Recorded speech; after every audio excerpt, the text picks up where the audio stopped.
আসন্ন জাতীয় সংসদ নির্বাচনকে সামনে রেখে মানিকগঞ্জ ৩ সদর সাটুরিয়া আসনে বাংলাদেশ জাতীয়তাবাদী দল বিএনপি মনোনীত ধানের শীষ প্রতীকের সমর্থনে এক নির্বাচনী প্রচারণা সভা অনুষ্ঠিত হয়েছে। মানিকগঞ্জ সাটুরিয়া থেকে আশরাফুল ইসলামের প্রতিবেদনে দেখুন বিস্তারিত। হরগজ নদীর উত্তর পাড় এলাকায় অনুষ্ঠিত এ সভায় প্রধান অতিথি হিসেবে বক্তব্য রাখেন মানিকগঞ্জ জেলা যুবদলের যুগ্ম আহ্বায়ক মোহাম্মদ মাসুদ পারগেজ।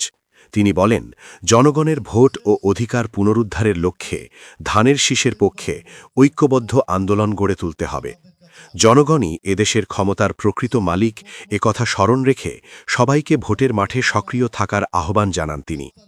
সভায় সভাপতিত্ব করেন হরগজ ইউনিয়ন বিএনপির সহসভাপতি মোহাম্মদ আলী জিন্নাহ বিএসসি। সার্বিক তত্ত্বাবধানে ছিলেন দ্য ইয়াং সোসাইটি হরগজ নদীর উত্তর পাড়ের সভাপতি ও হরগজ ইউনিয়ন যুবদলের সদস্য মোহাম্মদ রনি।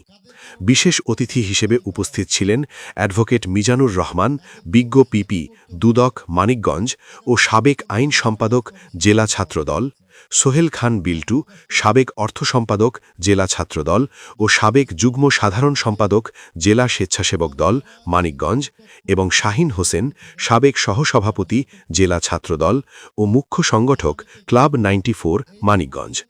বক্তারা বলেন, ধানের শীষ প্রতীকী গণতন্ত্র, ভোটাধিকার ও মানুষের মুক্তির প্রতীক। তাই সকল ভেদাভেদ ভুলে দলীয় নেতাকর্মী ও সাধারণ জনগণকে ঐক্যবদ্ধ হয়ে নির্বাচনী মাঠে কাজ করার আহ্বান জানান তারা। সভাটি হরগজ নদীর উত্তর পাড় এলাকার সর্বস্তরের জনগণের আয়োজনে অনুষ্ঠিত হয়।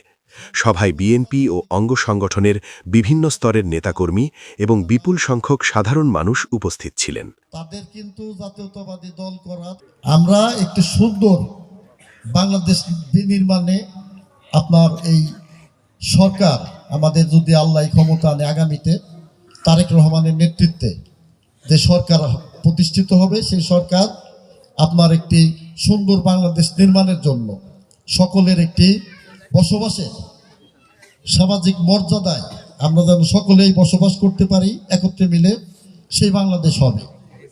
আর আমাদের নেত্রী মানিকগঞ্জ জেলাকে কিন্তু একটি মডেল জেলা হিসাবে ঘোষণা করেছেন। যদি আগামীতে দল ক্ষমতায় আসে, মানিকগঞ্জ জেলা হবে একটি মডেল জেলা, সর্বোচ্চ উন্নয়নের জেলা, সর্বোচ্চ সাধারণ মানুষের বসবাসযোগ্য একটি জেলা, যেখানে আমরা দলমত নির্বিশেষে, ধর্ম বর্ণ নির্বিশেষে একটি শান্তিপূর্ণ পরিবেশে, একটি সৌহার্দ্যপূর্ণ পরিবেশে, একটি সম্মানজনক পরিবেশে আমরা সকলেই একসাথে থাকব এবং সর্বোচ্চ উন্নয়ন ইনশাআল্লাহ আগামীতে হবে, এই সাটুরিয়াতেই হবে, এই হরগজেই হবে ইনশাআল্লাহ।